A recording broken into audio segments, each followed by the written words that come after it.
our first track day yesterday of the year. The day has finally come. Oh, it was so good to be back on the bike. And I've been doing like so many like press events and riding on other people's bikes and other people's tracks. Man, it felt good to be on my track, on my bike. It was like coming home. I mean, I guess it was technically coming home. But It was good. So we had our first track day with Apex Track Days yesterday. We were on the East course. Which usually I'm less fond of the East course. Mm-hmm. It's more turns. I don't feel like it has as much flow as the West course. I would agree. Yeah. But something about riding it yesterday was, I mean, the weather was crap. Like the day before, the weather was beautiful. I'm driving out there. The weather's beautiful. I go in and I do our first time. We had a whole stack of first time track riders, right? So I do my little first time orientation and we're all excited. And I walk outside and it is floating toads, man. It is like cats and dogs. And my heart just sunk. Well, and luckily the rain didn't last. We lost a couple sessions and things were a bit disrupted with wind and rain, but otherwise, really, had the track day started at 1:30 in the afternoon and gone till dark, it would have been the best day ever because it was perfect in the afternoon. Yeah, the wind stopped. It gets really windy out at UMC. Well, I don't know what they're going to call it. The name's got to be changing soon. As far as I know, they're calling it UMC right now. Oh, like so it's not Burt Brothers anymore. We're going back to UMC. All of their... That's, I'm going to give the guy credit. For those who don't know, we should do a little backstory. Our home track is Miller Motorsports Park. It was built by Larry H. Miller. He was he owned a whole bunch of Toyota dealerships. He was a rabid Ford versus Ferrari fan. He loved that era of Fords. He owned, I think, 3 of them or 4 of them. He had a whole bunch of them.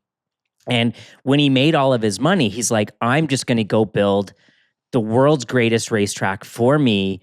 And it's a passion project. And he sunk $100 million into it in 2002, 3, 4. Yeah, early 2000s money. Yep. It opened in 2006. That's when we started riding it. And he only lived a handful of years and then passed away. And it was sold to, it went through all sorts of horrible problems. It was eventually sold to the company who owned Volvo. Geely, you're right. They owned Volvo. They wanted to use it as a test facility, but it went through all sorts of litigation because the county awarded it to them, and some guy wanted to turn it into a neighborhood, some dude named Cartwright. And so he put it into litigation for years. We thought we were going to lose it then, and then we just went through it again. But I think this new owner, I don't know if we can say anything about the new owner. We can. I think we're all of this is public at this point. So the new owner is, ownership, I should say, is a group called PV3. They are a investment group here based in Utah. They own a bunch of, I bet a dozen or so other brands and companies, but almost all of them are headquartered or at least based out of Utah to start with. And the guy who kind of heads up this investment group, to give you like a little glimpse into his character, he's a bicycle nut, and his favorite bicycle company was going out of business. He goes, well, I don't want that to happen, so I'm just going to buy it, and you just keep making bicycles the way you were making them. He didn't really want to put his fingers in it. He just wanted a thing he loved to stay alive. And he's also a motorsports nut. Yep. So we have very high hopes. To me, it's like the best possible scenario. As far as we know, he's not going to turn it into a private club for members. He's come out and said that won't be the case. It will not be an exclusive private club for sure. Miller or UMC has always had kind of a membership branch or arm. Right. There's all the team garages and stuff. That's common. But I think the reality is this market can't support a strictly members only facility. Right. Because a lot of tracks, it's like $300,000. You're a member. You got to pay like $50,000 a year to maintain your membership or something like that. Yeah. And it's, to me, that's like, it just kills people like you and I. Yeah. Us huddled masses, we can't afford things like that. Buying a motorcycle is an extravagant purchase for us. And so there's no way we could swing $300,000 to gain access. The good thing is, so we've been around the track since its inception. This is the most optimistic I have felt about the track and track riding. Yeah, since Larry passed. Yeah, exactly. Yeah. Since Larry. So I'm really encouraged by the new group. And you can kind of feel it and see it. Like we were out at the track, there was already investments happening. There were already resurfacing certain areas and doing different things in the Yeah, paddock. a lot of patches were done at the track. The track is, I have some photos. I've never really posted them. The gaps between some of the seams, like when you're riding at 130, you don't see it, but we were out there putting up air fence, and the gaps were like 6 and 8 inches. And you're like, oh my gosh, if you hit this at the right angle on a motorcycle, there were big holes, like big round holes that were like the size of a softball, right? And yesterday, riding it, there were a whole bunch of patches going on. The track is due for a resurface. I can't even imagine what the cost of that would be. From my understanding, the going rate for a racetrack to be resurfaced is about $1 million a mile. Right. And I think our full track it's like 4.5, depending on which. And we should pimp. Oxley Baum last week did a really fantastic podcast where they talked to a guy who builds racetracks. If you're interested in this, you should go listen to that podcast. I've always been curious about how a racetrack's built. And this guy was the perfect guy to do it. He's the one who all of these high-end racetracks hire him to come design the track and then help make sure it actually gets built properly. There's only a handful. It's not like building highways. It's a totally different It was really interesting. There was more to it or less to it, depending on how you look at it, than I realized. But we were around. It was Alan Wilson who designed our racetrack. I met him multiple times. I don't know if you were around at the time or if you went to it. They had a big... When Larry announced that he was going to build a racetrack, he invited all the motorsports clubs, and more people RSVP'd than he thought. So he did it in the Delta Center, the basketball arena, because he owned the Jazz. And so we basically filled up one whole section of the Delta Center. And I remember being in there. It's not the Delta Center anymore. I don't know what they call it now. Maverick. Doesn't matter. Whatever.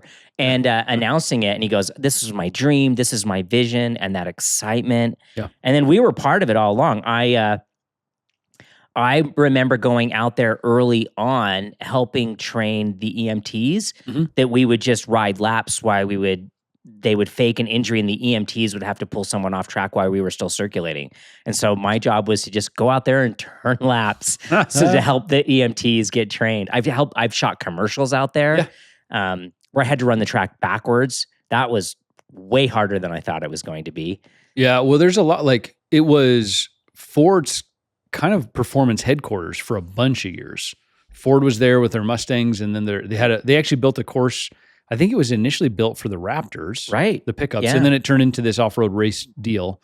It was the home. It was the birthplace of Yamaha Champ School. Yeah, Yamaha. That's Champ how School we got there. so tied in with all of that, because all was born here. And then they had Yamaha shot their commercials here for years. All the new R models all that footage was shot out at UMC. Right. I think the most recent commercial shot out here for motorcycles was Triumph did a bunch of.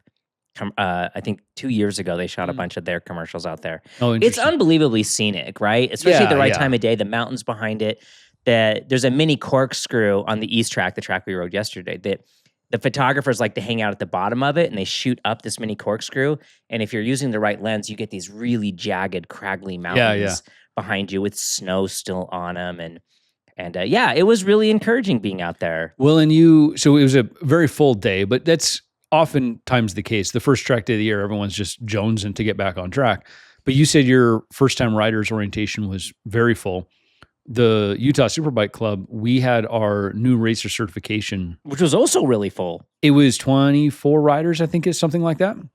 It's one of the biggest classes we've ever had for an early that's so exciting. April. I think we do a first-time riders every track day, and except for the full track, we don't do first time. We discourage first time riders to do the full track because we have multiple configurations, east, west, full.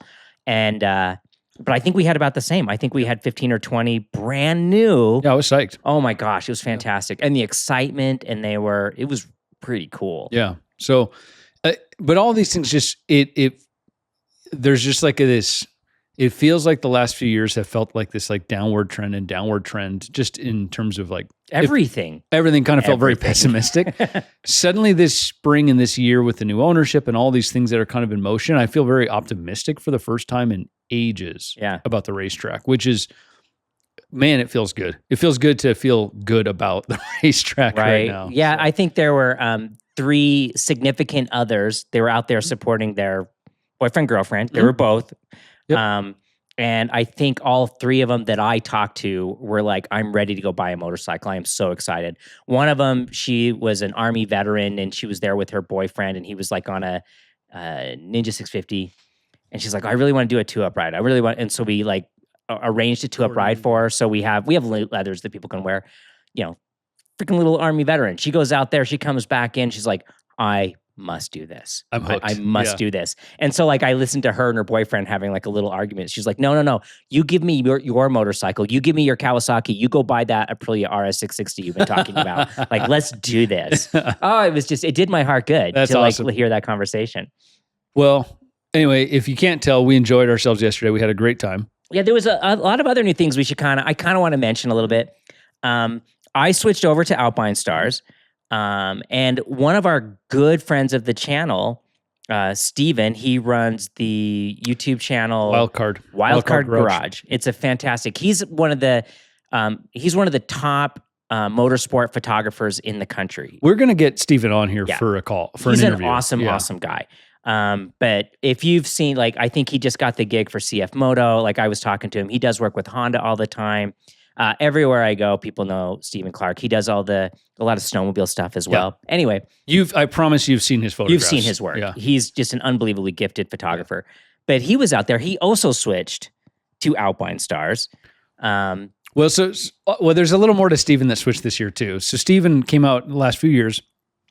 He's got just a bug for these old quirky 80s and 90s sport bikes. Yeah. So like the Rads, like the old Suzukis and stuff, and they're clean and they're gorgeous. We've been talking for about a year, Steven and I, doing a collaboration, something with his channel and my channel. Like, he lives up in Idaho. I was like, we should go up and you can ride my S-Rad Suzuki and I'll have something modern and we'll go back to back.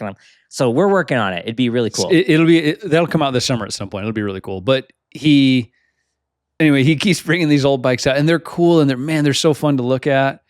But then he bought himself a brand new. He showed up. I think it had dealer tags on it still. He said it had like 4 miles. Yeah, on it. He bought himself a brand new R9 to come and do the track day. And my favorite was he came over after the first session. He's like, he's Scottish, so he's got an accent to him. And I won't even try to imitate a Scottish accent, but just the way he comes across, he's like, yeah, it just kind of runs and it works and it's smooth and it's easy. I don't have to choke it. Yeah. I have to it's like the throttle response is smooth. The things that we all just take for granted. He's like, oh yeah, these modern bikes are kind of nice. Yeah. Well, it's kind of funny because like he knows an incredible amount about motorcycles, but he's like looking at the R9 uses the big piston fork where the one leg is compression and the other leg is rebound. Right.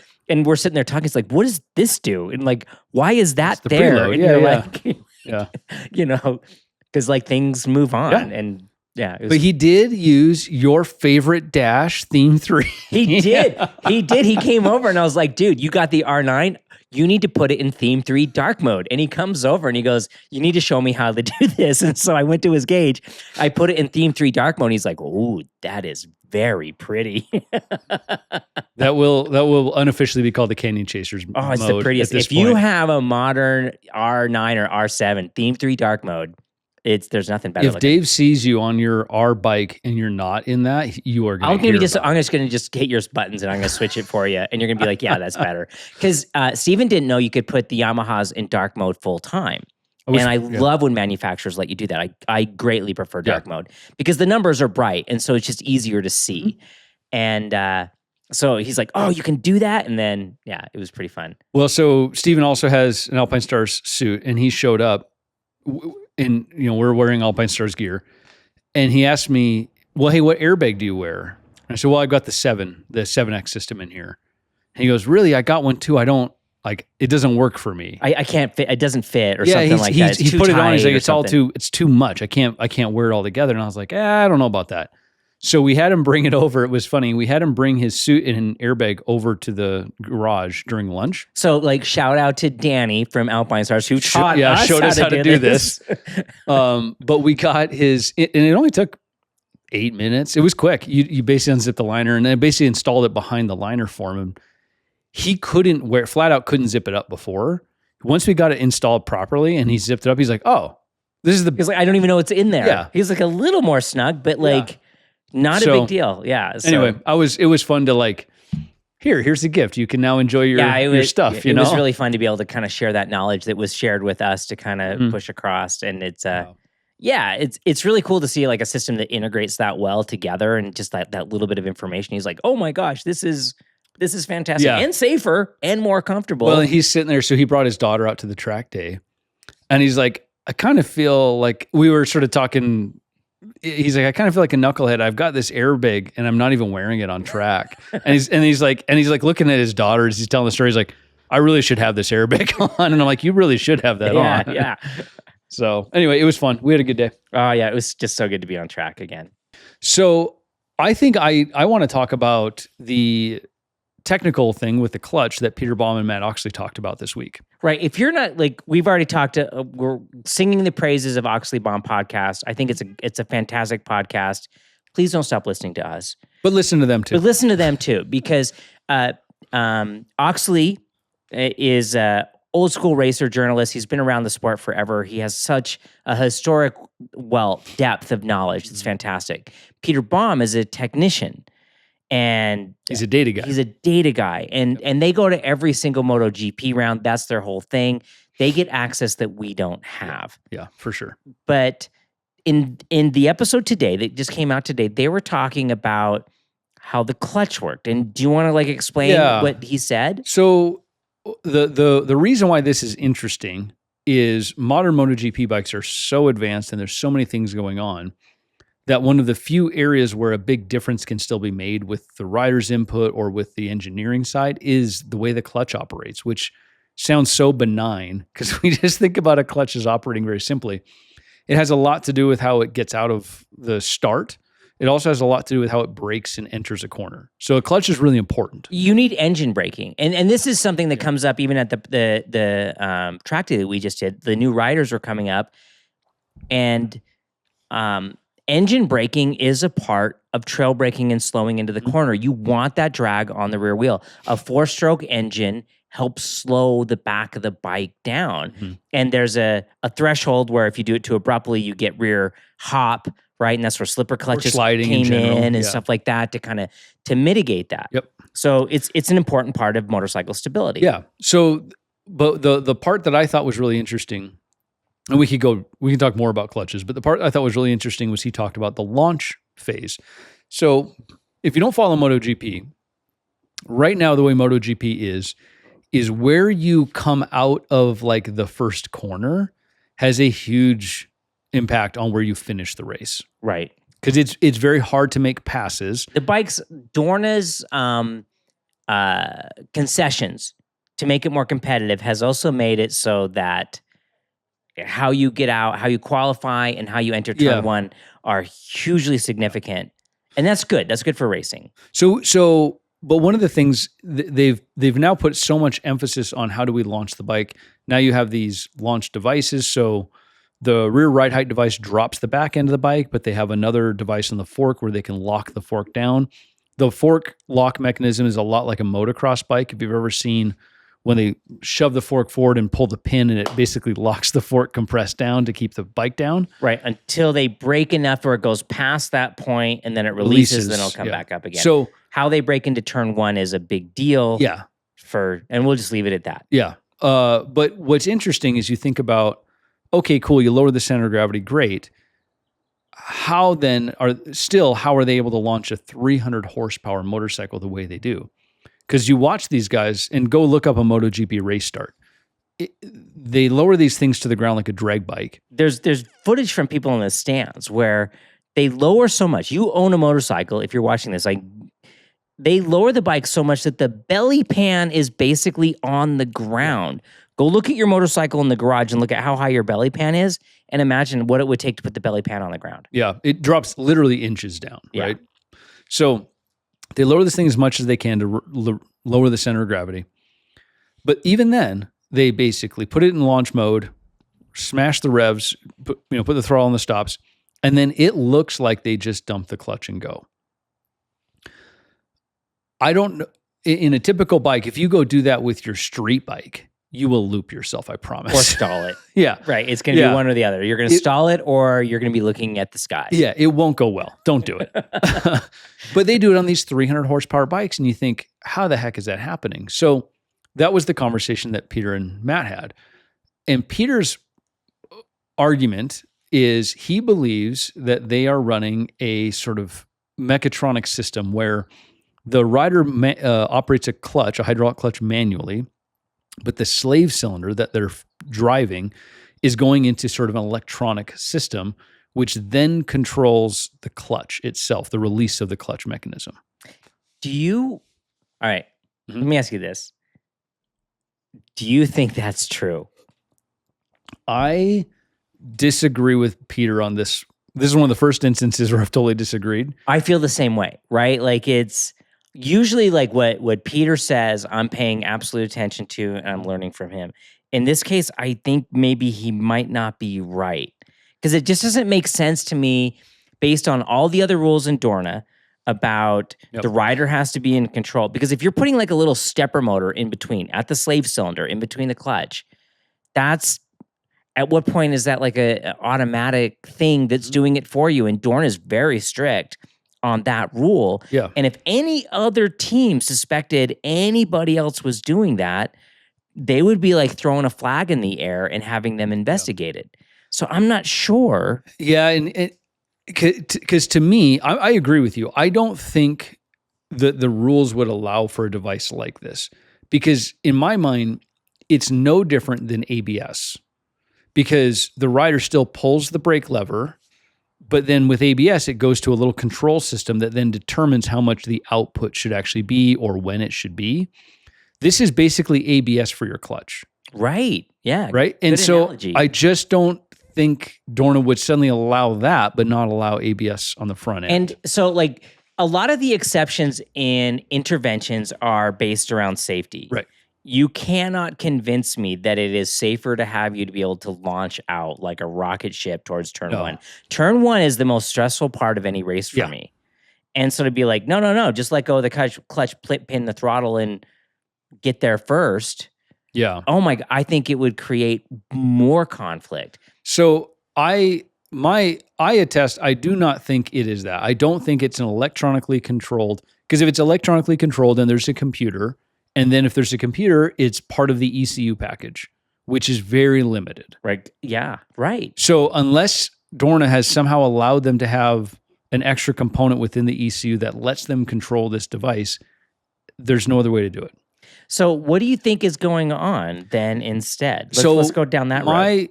What I think, and I agree with Peter that when I watch the guys dump the clutch and nothing bad happens, I'm blown away by it. How many bikes have you seen stalled at launch? Well, it's rare, right? Yeah, it never happens. It never happens. But what does happen a bunch is if basically the rear wheel will break traction, right? And they will spin like crazy, and you will get some of the smokiest. And if there was a burnouts. computer in there, it would intervene like ABS, and it would stop that. And here, the other analogy I think about is how Dorna deals with the rear ride height device. So the rear ride height device, if you're not familiar, you've got the swing arm, and it attaches to the frame. But then it also has the shock, which mounts to a linkage system. So there's a little 3-part linkage and then a dog bone. How the rear ride height device works is they basically push a button and it releases a hydraulic. There's a pin system basically inside the dog bone, which allows the dog bone to get longer. By lengthening it, it allows the bike to drop down, which basically looks like the rear wheel tucks up into the subframe essentially. Yeah, it basically removes all the damping or in that little dog bone, that little rug. Think about like the damper on your screen door on the front of your house, right? Like you pull the pin and all of a sudden all that damping is gone. So it stretches really fast. Yep. And then the back of the bike just completely collapses. Yep. Now that thing, when the rider goes to brake for a corner and they unload it, is it rises back up, it gets past a certain point and it clicks and locks back into place. Right. It basically compresses that. As you go on the front brake and the back of the bike goes up in the air, it allows that damper to compress. You've closed your screen door and then the pin falls back in as it comes past that little point. So then the bike is sitting at like a cornering position and then it can ride normally. But then when they push the release again, it allows it to drop so they get that ride height device. How the ride height devices actually work in practice is on the left handlebar, they've got a little rocker. There's like an up and down. One of the positions basically arms the rear ride height device. So when the bike gets certain inputs, so basically as it's going through a corner, as it comes out of the corner and starts to accelerate, it goes, oh, okay, I can now release. It'll the stretch pin. it. It'll open that. It'll open the screen door. Yeah, exactly. And so as they come out of it, it naturally releases. And then there's sort of damping controls, just like there's damping controls in a shock or a fork that slows down the fluid passage. So it doesn't just drop instantly. It slowly lowers, controlled. I think that's more likely what we're seeing with the clutch. Oh, explain. Okay. Help me understand that. So think about, if you think about your fork, right? You've got, think about your compression damping, for example, on your fork. You've got a little orifice and you've got a needle with a taper to it. And as you adjust the needle down, what you're doing is you're basically pushing the needle further into the orifice. You're limiting how much fluid can move past the tip. It can only move so fast. It's the same way if you ever worked on a carburetor with a needle jet. Yeah, same idea. Right? Yep. So what you're doing though, all you're ever doing, and then you're controlling how quickly the fluid can move in one direction or the other. That's rebound and compression, right? I think what's happening is when they have that clutch lever pulled, when they put it in launch mode, when they release the clutch, the hydraulic, I think they can basically dump the clutch, but it's controlling how fast that fluid pressure builds up in the slave cylinder. Right? So rather than just, hey, the cylinder, the piston here in my master cylinder is just an open tank until I get to the slave cylinder at the other end, which then is what engages the clutch. I think there is some sort of control mechanism in the middle that looks like damping. If you think of it like a needle valve, that would be the simplest thing in the world. It would still be mechanical. There would be no computer stepping in. And then as soon as you got off the front line, that whole system would basically, it would shut off, the little pin would drop in, it would go back to the open position, and it would, and again, they're not really ever touching the clutch again after the launch, never touch right? it, They're yeah. running the quick shifter. Basically, they use the clutch to get the thing moving out of the pits. They use the clutch to get the thing rolling for their launch. Yep. And they use the clutch again when they come to a stop at the end of the race, Yeah.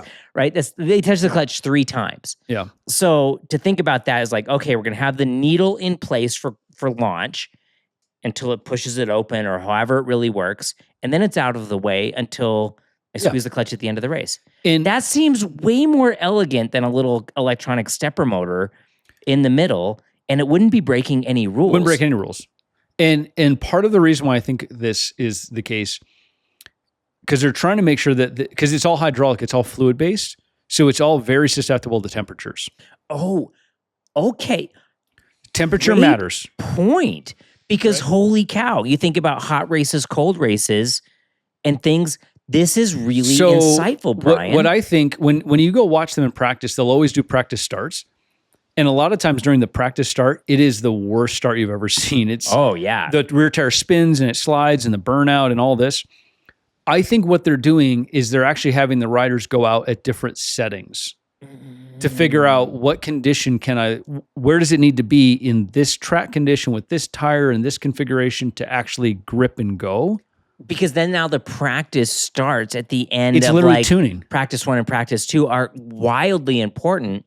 And if they give the rider like a little dial, they can be like, I wanted it click, 1, 2, click. or 3 or Yeah, whatever it may be, right? You could be like, oh, when it's hot and the tire's worn, or if it's cool and the tire's worn, or whatever combination thereof, you could set where that needle is in that little orifice to determine how much fluid can blow past it. And I also, whenever you watch, some of the bikes, it's more obvious than others, but when you watch them roll up to do their practice start, that's when it's most obvious, is when they do the practice start. But watch the riders, they all immediately grab the clutch lever, hydraulic, and pump it like 6-8 times. Interesting. To just prime everything, to make sure there's no you know what I mean? There's or nothing, whatever. like, it's ready to go. Like when you pump your brakes on a motorcycle that's sat all winter, or you just change the front tire and you're pumping it to push the pads back up against the rotor. I think that's what I would be way more likely to believe that's how they're doing it than an electronic motor. Yeah, I think I hadn't really thought of it in those terms before now. I'm going to say we're right. Yeah, I'm going to say that we know more than But Matt and Peter, if you're listening, let us know if Let we're us wrong. know if you think we are completely up in the night about this one. But that just seems like that would be more in line with the law, the rules. Yeah. It's completely plausible. It's completely within our understanding of damping. And if you are around mountain bikes, that's very similar to how like a dropper post will work on your mountain bike. You hit the button, it opens a little valve, the thing collapses. But right? it doesn't just drop. You have to have weight. It slows down. Yeah, it's not an instant thing. There's still fluid in there that has to move out of the way, and it goes down. And then when you hit the button again, it releases the pin and it comes back up. And it doesn't come up like instantly like a spring. There's still damping in there. Yeah. Right? So it's still a controlled release similar to that's how I think this whole system's working. Or at least I'm way more likely to believe that's how it's working.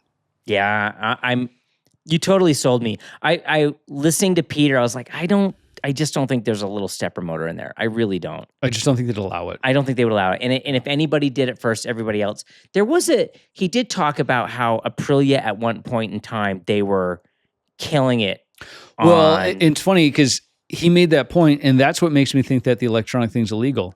Exactly. Because my guess is they were doing something that was a little too automatic. Right. And everybody complained. Yep. And then they threw it out. I don't think they threw it out and then said, oh, never mind, you guys can do it.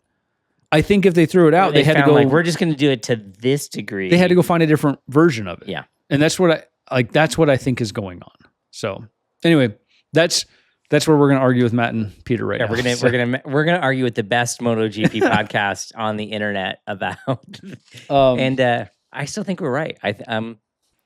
So we're talking about ride heights going up and down, and how the swing arm collapses and how they collapse the front end.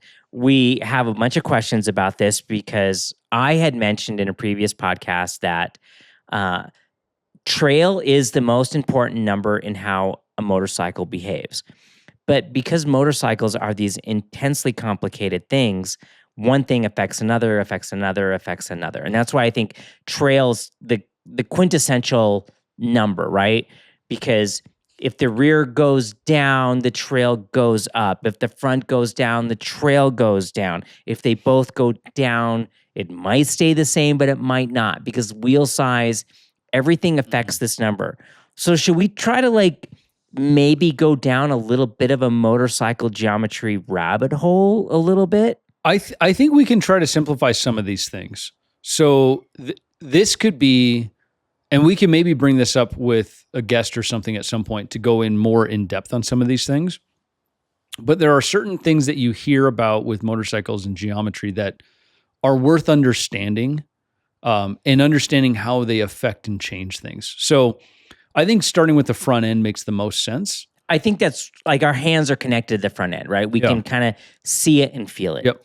And we have all experienced how the motorcycle behaves differently on the throttle and on the brake. Yep. So with the front end, you've got several different numbers. We'll talk about a few of them. The first one that I think a lot of people are familiar with is the idea of rake. Rake is usually as far as people get, in my humble opinion. Because rake you can visualize, you can see it, right? You think of easy riders, those motorcycles had a ton of rake. It's an angle. It's like the triangle you had in high school, right? Whatever degree that was. And a super bike or they have less of it, right? The forks are steeper. That's rake. So when we're talking about rake, we've got a bike here. I think you can see this okay in the photo here. If you imagine from where the triple clamp is, where the forks attach, if you do a straight line vertically down, okay? Now imagine the angle swept around that point that the forks actually sit on. It's a triangle. It's just an angle is all it is from vertical. Now, interestingly enough, some groups measure that angle from horizontal down and some measure them from vertical up. Which makes it so freaking confusing. But right? Typically you can tell the difference, right? This angle is going to be probably like 25-ish degrees from vertical. That's a pretty common sport bike-ish angle. If you see a number that's like 70 or something, that's because it's being measured from horizontal. Right. So, but all that's doing is it's saying, hey, this is the angle that we built the frame to hold the forks at, essentially. Now, that number can change, ironically, even though it's a fixed number typically with how the thing's bolted together. Because if you think about your fork, if I took this fork and I suddenly dropped the fork, meaning I loosened the clamps in the triple clamp and lowered the fork in the triple clamp, So you get more fork over the top of the triple clamp. This is a big thing we did in the 80s and 90s. We would always lower the front of the motorcycle, and that meant the fork tubes would slide up. Yes. And so like there's more fork tube Yeah. visible above the top triple clamp. Yeah. So imagine if I took this front end here, if I shortened the length of this fork, the whole front would just like sweep down a bit. The angle of this fork would actually get more vertical. Right. In the process. It pulls it back in, right? Yeah. Because the angle typically between the steering stem and the triple clamps Yep. is fixed. You can't really change that. Yep. So lowering the front gives you steeper rake. Yep. Usually a steeper, lower rake number. Same thing. If you go taller, the rake is going to come out, right? You mentioned the Easy Rider bike, right? What they used to do back then is they would take an old Harley and they would put these crazy long forks on it. Right. Or they would chop the frame. This is where the term chopper came from. They would chop the frame on the bottom, right? You think of a bicycle, look at just a normal bicycle. You have your top tube and your down tube. They would chop the down tube and put an extra inch in there, and that would chop the frame and make this so the steering stem was at this crazy angle. Chop. That's where the term chopper came from. Yeah. So that's rake. Now, more typically a higher rake. Well, I guess we should probably get into trail from here. Trail's the number that really matters because rake is surprisingly, all things being equal, rake is somewhat inconsequential because the trail number can determine everything. Yeah. And the trail number can operate independently of rake, which is so crazy. So if you think about trail, if you were to put a laser down the steerer tube of your bike. And this is an important distinction because a lot of people who go out and explain trail, they put the laser down the fork angle. Yep, not right. It's not the fork angle. It has to be the steering tube on the chassis. So if you go outside and if you go to your garage, look at your motorcycle. You've got the two fork legs and then the center part that attaches it to basically it's the pivot where the fork attaches to the frame. Where the steering happens from. Yeah, that's called the steering tube or steerer tube. Imagine if you could draw a perfectly concentric or had a perfectly concentric laser shoot down the steerer tube to the ground, okay? Now, wherever that point hits, now take your front wheel axle, right? Now imagine your wheels perfectly straight. If you drew a vertical line straight to the ground from your front wheel's axle, from the center line of the axle, and then you measured the distance between those 2 points, that laser point on the ground and the vertical line from the point. That is your trail. That's the number, and it's going to be in millimeters typically. We say caster. Trail and caster are the same thing. Think about a shopping cart, right? You have the steering stem is completely vertical. Yep. Right? But the little arm on the caster on your shopping cart sweeps back. So the contact patch of the tire or like the wheel axle is behind. Mm-hmm. It's trailing this steering stem. Yep. And a motorcycle is just that, only it's at 45 degrees or whatever it is. Yeah. 20 degrees probably. Now that trail number, typically on like a sporty bike, it's like 100 to 105 millimeters, give or take. That number can be adjusted, and it can be adjusted simply, but not cheaply. So, well, like lowering and raising the front of the bike is going to kick it out. Yep. Right? And just like how we explained how the rake gets adjusted by that also affects how the trail works. Same way, but at a smaller degree. Yeah, but less so. So you'd have to, like the poor man's version of adjusting your trail is raising or lowering your forks inside the triple clamps, and that will make a trail adjustment for you. It also affects your rake. The less poor man's way to do this is if you have triple clamps that have adjustment. And then what we're talking about now... Or even just different triple clamps, which is actually what I've done. Yeah. Now we're talking about your fork offset. So again, imagine you're sitting on the saddle of your bike looking at the this front is end. Really complicated. We'll try to keep this as simple as we can. But it's not, though. Like, it's just kind of hard to picture. But it's actually very simple, but confusing. So imagine right now my triple clamps. If I drew a horizontal line, if my wheel's perfectly straight, if I drew a horizontal line on the steer tube, and then I drew a line connecting the two center lines of the forks, the distance between those is called the offset. Now, the forks sit in front of the steer tube on almost every single motorcycle. Right.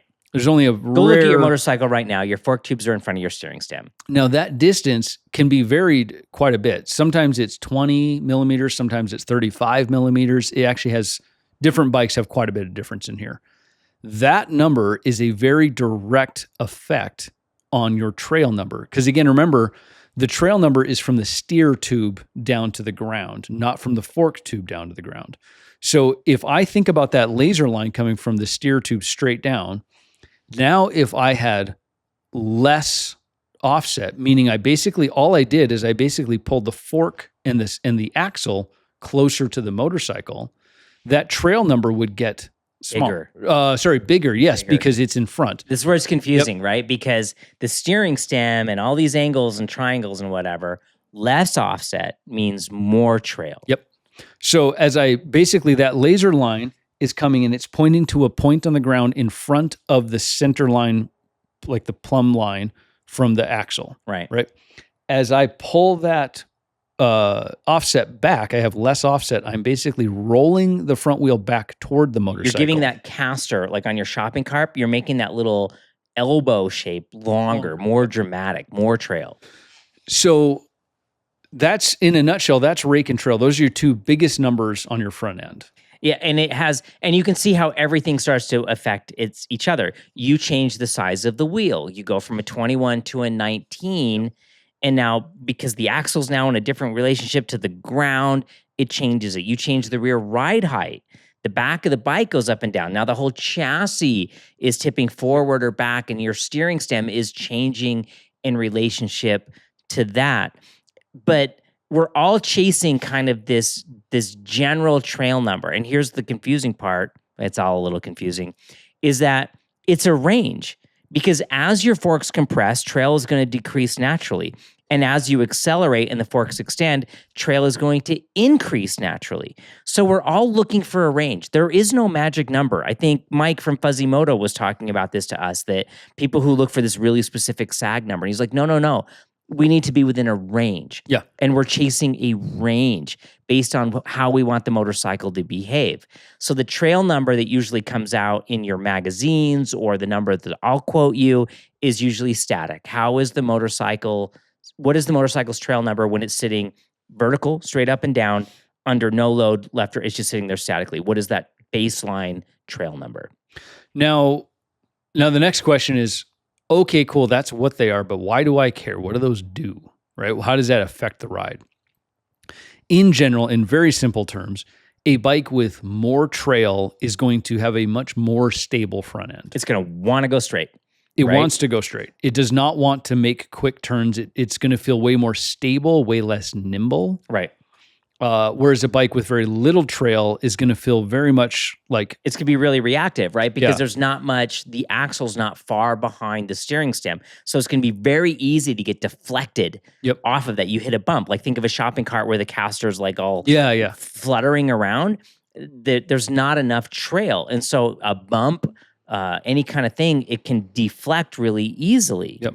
And so we're all chasing kind of that compromise of, is it stable enough for what I want it to do? Can I still change direction? And it's really easy to think in terms of like choppers and super bikes, right? Chopper, you think like easy riders and whatever, their trail number was probably obscene. The thing probably, it was almost impossible to get it to change direction. Right. I remember riding like an old school big dog chopper back in the day. The steering stem was so steep or so close to horizontal that you didn't steer by pushing forward and back. It's like up you and down. Steered by pushing up and down. That's how it felt. Because that's how it felt. And even that, it didn't really do anything, and it would get really floppy. It'd be really stable, and then the wheel would just kind of fall onto its side, and then it would just want to fall over. That's an extreme. Now, what's interesting about this in sport riding, but even like spirited street riding, I'll say, if I changed your trail 3 millimeters, I promise you would notice it immediately. You would absolutely notice it. Like little changes make a huge difference on the way that this thing feels. That's why if we go to the racetrack, if someone's talking about setting up their bike, we'll talk about raising or lowering the forks and the triple clamps in millimeters. Yeah. Right. And we're changing even half a millimeters, right? Like just like barely a smidgen. Yeah. Little numbers here make a big difference in the way the whole thing feels. And you can go from a bike that feels very twitchy and nervous and kind of difficult to deal with getting into and out of corners to a bike that feels planted and solid and stable and a little more effort to steer, but much more solid and stable in general. Just by a few millimeters of trail can make a huge difference on it. So, right. And it can go from from the flip side, it can go from heavy and I can't get it to turn in. I can't get it to change direction the same way. And if you go back and listen to our podcast with Mike from Fuzzy Moto, he was talking a lot about what does the bike do when I get on the throttle out of the corner? Does it run wide or does it keep turning? These are all effects of trail. And he's using suspension to try to keep it within that range, right? If the fork or the shock is too soft, it's going to rock back onto the back. The trail's going to increase like crazy. It's not going to want to change direction, right? But on the flip side of that is it'll be sketchy. It'll be like nervous feeling, right? Well, and when you're talking performance riding like track riding, when you're talking about suspension, you're not so much talking about suspension in the sense of comfort. So I don't care about comfort really. It's more, I'm trying to control the way the geometry is on the vehicle. You're also trying to control how it deals with grip and traction. Right. That's also a huge component of it. But a lot of it is, what is the geometry of the bike doing as I'm riding? We're chasing precision more than anything else. And the type of racetrack can make a big difference to that. I mean, again, the Multistrada that's sitting behind you, it's not, that thing is not really designed for tight, twisty, janky little things. It has a lot of trail. It's designed to kind of flow through things, right? It was interesting, and to throw out some numbers here, right? I think the trail on this is 120 mil, which is a big number, 150, 120 mil. I could be wrong. Maybe the Pikes Peak is a little different. The R7 I just did was in the 90 millimeters of trail. That's unbelievably small. The bike that is viewed as one of the greatest handling motorcycles of all time, the R6, was 104 millimeters of trail. Right? Your BMW GS, this is really crazy to me, and we're going to, I hope this summer, go deep into telelever front ends. That thing is at 104 millimeters for an adventure bike, but the trail doesn't increase or decrease over suspension movement because of how it does, but telelever actually trail increases as the forks compress, so it gets more stable, more reluctant to turn. So confusing. But that 104 millimeter is kind of like that whole, the greatest superbike geometry of all time was 104 millimeters. Now, there's a lot of other factors. It's not like 104 and suddenly all your worries are gone, right? That's not how this works. That's just one of the factors that made that bike so good. But that, in a nutshell, that's, if I'm talking to a newer rider who is just kind of scratching the surface of setting up a bike and trying to understand what's going on, this is probably the first thing I would talk about, because it's the most... One, it's the simplest thing to adjust. Adjusting fork height, any of you can go do it right now. It's 4 bolts. It's nothing. Actually 6 if you have clip-ons. And it's the most instantly, you'll feel it immediately, right? And so as an example of this, we just did a track day. Over the winter, you sent your forks off to Mike. And he lengthened them 10 millimeters. 10 more millimeters of fork length, So that increases the trail. I put it right back at the exact same height it was in the triple clamps as it was last year, but 10 more millimeters of travel, so more trail. And immediately, what did it feel like? Better. It was more stable at high speed, and we're on a high-speed track.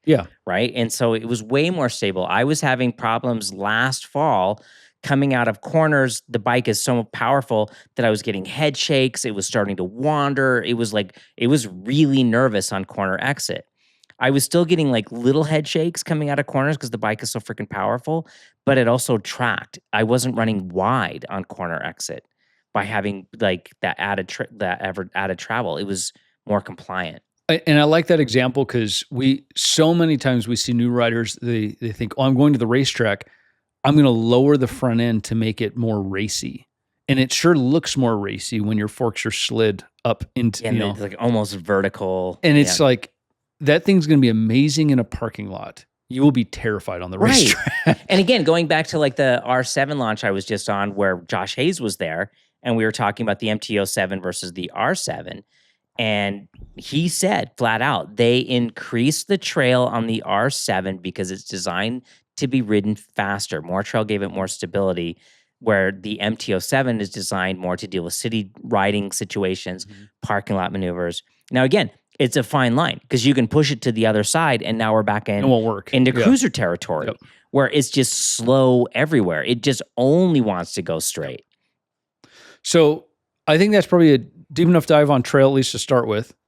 So we get into ride height, which is swing arm angle, and this gets into it's also really, really fun because when you roll on the throttle, the depending on the angle with the chain and everything like that, it can either push the rear tire into the ground or it can fold the fork up into the back of the bike. Yeah. Right? And so this is where swing arm angle is really, really critical to this whole equation because we want the swing arm angle to complement the trail of what's happening at the front end. Imagine if we're looking at a motorcycle going this direction. Imagine What's this direction? Because toward me. So imagine the bike is going right to left for you. Okay, so you're looking at the left side of the bike, so you can see the chain. Okay. You can see the chain right now. So in the front, you've got a countershaft sprocket. It's usually quite small. It's probably 15, 16 tooth. And then on the rear, you've got your wheel sprocket, which is probably 43 to 45, something like that. It's a bigger sprocket on the rear and a smaller sprocket on the front. Then you also have your swing arm, which the rear axle of the swing arm is concentric with the rear sprocket, right? Because the sprocket mounts concentrically to it. The front is not concentric with the front sprocket. Right, because you can't put the front sprocket where your swing arm pivot is. Right. So it's either going to be above or below, and it depends on the bike and the engine. Then if you think about that, now I've got a chain line. So the top chain line is your pull line, right? That's as the countershaft spins, it pulls on that top line. That has a certain angle from the ground. Your swing arm from the pivot it has to the rear axle has a different angle, okay? How different those angles are changes how this whole thing behaves. So if you have you can have an angle where when you are rolling onto the throttle and pulling on it, it actually tries to effectively tuck the swing arm underneath the bike. Yeah, which push the rear tire into the ground. Pushes the rear tire into the ground, and it makes what it feels like for you. And if you can absolutely go do this on your bike. Go into your driveway, have the bike running, pull the front brake on, and just start letting the clutch out. And what does the bike do? And the rear end. Some bikes, the rear end's it's gonna feel like the back of the bike's coming up. Yep. Some bikes, it might feel like the back of the bike is going down. Yeah, almost every one of your bikes is gonna feel like the rear wants to lift up. Right. That's far more common on a modern motorcycle. Yeah. So it'll feel like it's lifting up. So what's happening is that force is counteracting the force of the weight transfer. So again, think about as you accelerate forward, the weight of you and the vehicle and the bike wants to pitch to the rear end, right? As you accelerate forward. That chain pull, that torque is actually pushing the swing arm back into the ground. All of this is beautiful because it's pushing the tire into the ground to get you more grip. And it's keeping the trail on the motorcycle stable. Yeah, stable. Yeah. Right. Consistent. Yeah.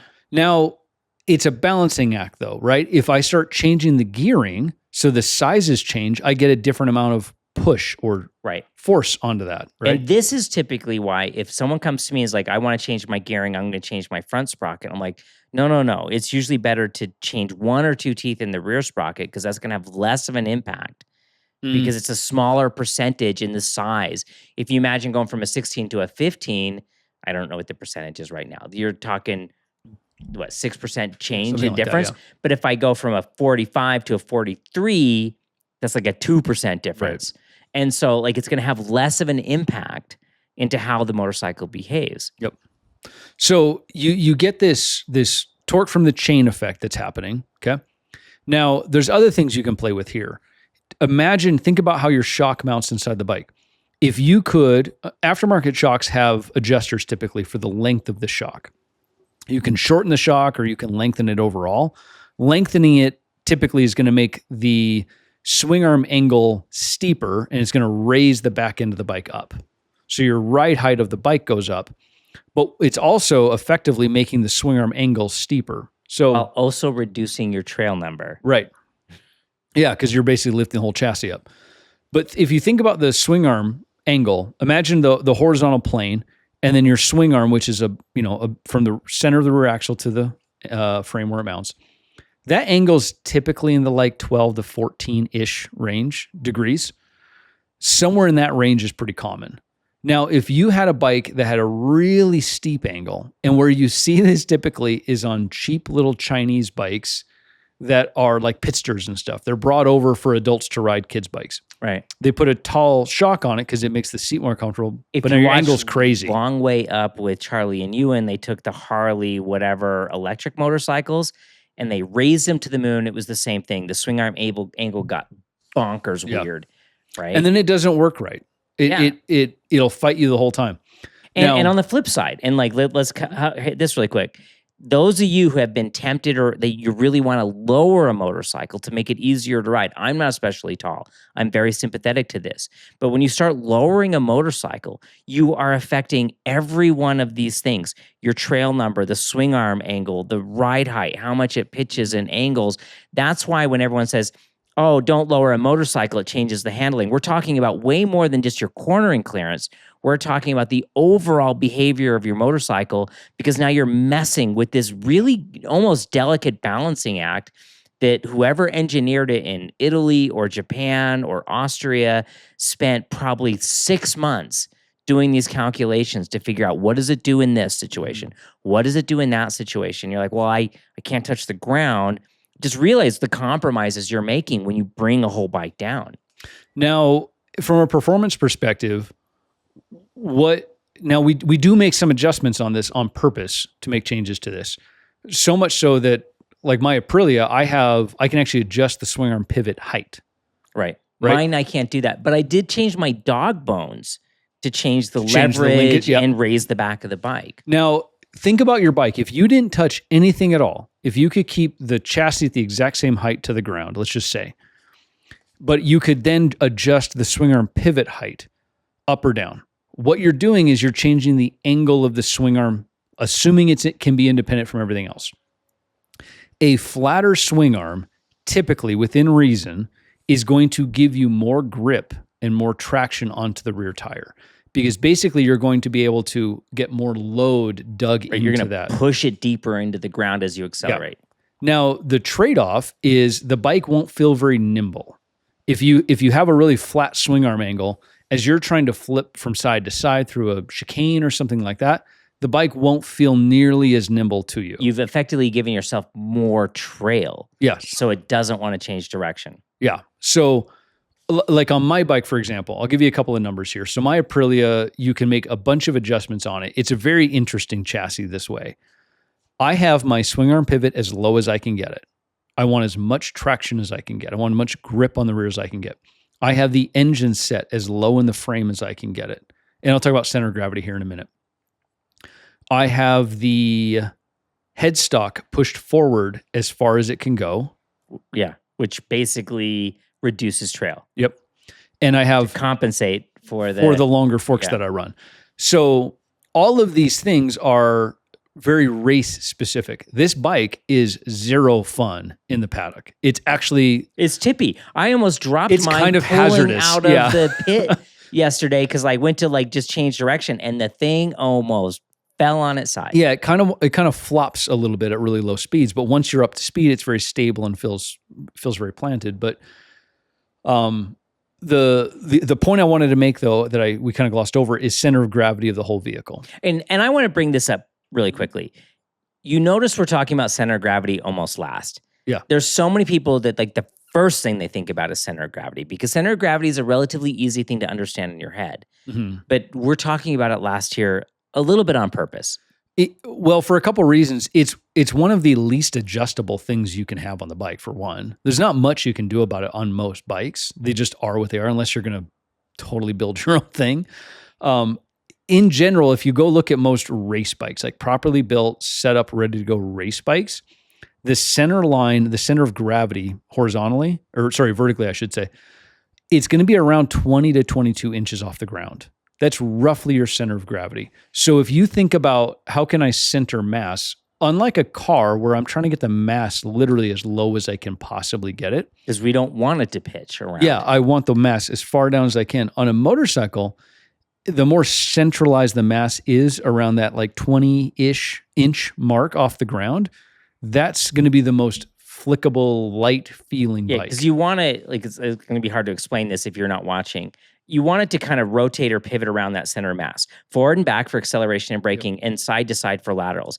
If your mass is really low, the bike flops from side to side, and if it's too high, it's really crazy, right? And same thing with like pitching forward and back, right? If it's too low or too high. Eric Buell actually really pushed the bounds on this thing with centralized mass. How much weight can we put in the physical center of the bike, because then it's easier to kind of rotate and pivot around that center point. Yeah, and it's and that's getting into sort of moment of inertia type stuff. Exactly. Right? So the more centered I can get the mass vertically into that sort of sweet spot, that 20, 22 inch sweet spot, the easier the bike's going to feel and more natural it's going to feel flipping side to side. It's going to feel very normal. But this is why you see, if you go look at a MotoGP bike, the fuel tank, what you see where the rider's knees go, that's mostly airbox. Right. The fuel tank is almost all under their butt. It's under the saddle almost entirely. Right. Like, yeah, between their butt and between their knees. Yeah, because they're trying to get the weight center of mass into that sweet spot, that line. The other thing it does is as the fuel load burns off, as they have less and less fuel in the bike, they feel less and less of a difference in handling. Right. Whereas if all the weight was at top, right, like a traditional, you think like an old Triumph Bonneville or something like that, where this big giant tank and your seat's way down here, as that gas load drops, changes drastically. Yeah. It's magnified. It's like putting it on the end of a stick, right? Yep. If I'm holding a mass here next to my torso, if I hold that same mass out at the end of my arm. So the center of gravity, again, there isn't a whole lot you can do to fix this. I mean, you're making small adjustments as you raise or lower things. But like I mentioned, my engine, my frame allows me to raise and lower the engine. I have it as low as I can get it because I want the weight down lower for a little bit more stability. But it balances with how tall other things are, right? But you're trying to kind of get it to this sweet spot of where the thing sits in terms of the center line. And this is why it's such a complicated, nuanced, lovely topic, right? This is why posture has such a big effect. Where I put my head when I'm going around a corner. This is why like getting your butt out of the seat really doesn't have much of an impact because it's so close to center of mass. But where I put my head is profound.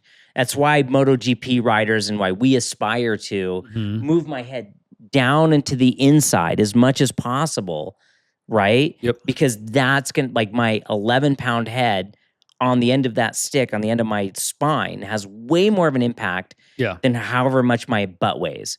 Yeah, well, because you're only going to move your butt a few inches at best anyway. Right. But I can move my head a lot. Yeah.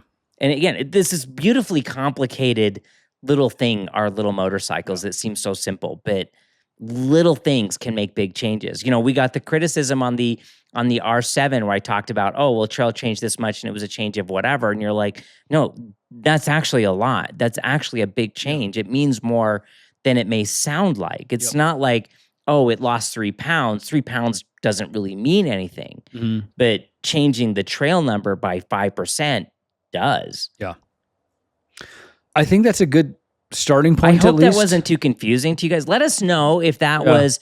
It's kind of hard to like go through like the podcast thing where it's an auditory medium, and if we explained it good or if we explained it bad, let us know. Like, tell me if it helped or if we just made it worse for you. If we just made it worse. I find this topic, motorcycle geometry, is one of my favorite topics. Yeah. I find it so fascinating how like, and then we didn't even touch like swing arm length. You know, and like there's and then we didn't even really dive into how steering stem and that we have a hinge in the middle of this dynamic thing. And it's fascinating. Yeah.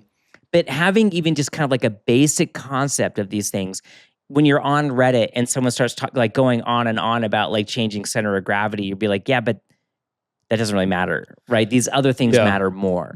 And I guess the thing I want to point out is, and this is so common with all the bikes, you know, forums or wherever you go to go get your information. And it's kind of these shared communities of knowledge. People will always talk about there's kind of this sweet spot of these numbers. That is maybe a starting point, but don't get married to it. Exactly. Like I'll give you an example. I talked about the swing arm pivot height on mine. The RSV, the Aprilia forums are full of dedicated hardcore Aprilia people. And I promise you they've they say, oh no, you run the swingarm pivot at the negative 2.5, and you run the engine at this, and you run the fork at this, and this at this, and that. I run none of those numbers, and I'm faster without them. I've tried those numbers, and they don't work for me. So just don't get so hung up on what you read online or even what we said. It's more just understand what these changes do. Right. And then make some decisions and experiment. Exactly. Understand the relationships and what they mean and what the impact of them might be. Yeah. And it helps you if you are trying to ride a motorcycle closer towards the pointy end of the stick. So you can start feeling things. This is where feel comes from, right? Understanding you made a change to your fork height. And this is why you only change one thing at a time. Don't go change 6 things at once. You change one thing. And you're like, okay, what did I feel? And then you can start to like discern, well, what did that change? Now the handlebars are doing this in my hands, or I can feel the back end doing that, right? That's what these numbers are all about, like to help you guide. You're a different size. You and I mean, you're a few inches taller than me, but our torso length is different. Our leg length is different. Yeah. Like all these numbers are a little different. And that's why... And I think this is what riding style is as much as anything else. It's not necessarily like, oh, he's strong on the brakes or this guy's style is like that. Their physical dimensions might be a little bit different. And so how they have to interact with that particular motorcycle in that scenario changes. And that's what makes you an adaptable, dynamic rider, to understand kind of what's happening. Yeah. And feeling it and being sensitive to it as much as anything else. I think we have one more topic to cover today. I'm excited about this next topic, our final topic of the evening. Go ahead. I bought the giveaway bike. I bought it on Friday. I bought it. I don't know if I want to tell you what it is, but I will say I'm gonna do a nice big video doing the reveal. I am legitimately so excited about what I found and how fantastic this bike is. It's not what I was actually out to look for. What's funny is it's none of the ones that we threw out initially. Yeah, none of the ones. I built a really wonderful relationships with Eurosport Utah. That's going to give you a key of what it is. As we mentioned, it's a used bike, but it is really low miles. It looks pretty clean. Oh my gosh. Yeah. I'm really excited about this bike. I'm really excited to share it with you. I can't wait to spend some time on it. It's a motorcycle I've never ridden. I've never ridden this motorcycle before, and I cannot wait to take it for a ride. And you're going to be kind of documenting this and the build and so forth on the main channel a lot. Yeah, quite a the bit, bike right? is so well put together. I don't know how much I'm going to change on it. It just might be 2 or 3 videos talking about how much I really like this bike. It's just take it on some great rides and tell them how suitable it is for those. My plan is I think what we're going to try to do, we're going to see how it plays out, is every bike that I test from here on out, I'm going to try to take it to the track and give you like Dave's comfort lap time. Not I'm going to go out and kill it, but like what's a really fun, pleasant lap pace on this bike. And I'm going to take this, I think I can get this one out there. This reminds me of the Top Gear star in a reasonably priced car. Yeah. Yeah. And it's just a lap board of maybe we'll start like a little thing. Times. Like this is where I was comfortable on these, because I think to go out there and try to kill it and get a killer lap time, I think it's too variable, because if it's a warm day, it's a cold day, it's a whatever. What tires on? This bike comes with a tire that it's not a tire I would put on anything I own. But like maybe it's not going to be a fast lap time tire, right? You never know. It might be number 1 on the list. I doubt it. But that's why we're going to do like Dave's comfort level lap time. I think that might be more honest. This will be a fun project. Yeah, I'm really excited about it. There's some changes I want to make to it. We'll do it together. Yeah. But this bike that I am so geeked out about, but I'm not even revealing you what it is. So I think you'll probably... It might be your next motorcycle. Next week, you think? It might be 2 weeks. Okay. We got a little bit of time. We'll see, because like, if I'm lucky, I'll pick it up Tuesday or Wednesday. That doesn't necessarily give me a ton of time. I want to make a nice reveal video. So when the reveal happens, there'll also be information, because some of you have commented and asked like, how do I participate? How do I win this thing? Right. That'll all be revealed together. All be revealed together. And this is such a cool bike. It is a bike I would own. I'm just going to say that. It is a bike I would absolutely own. And Yeah. And I'm going to tell you right now, it's a bike I'm going to be sad to send away. Yeah. It's going to be a sad bike I'm going to be reluctant to send off to you. But that means it's probably going to be a bike you're going to be pretty excited to have in your garage.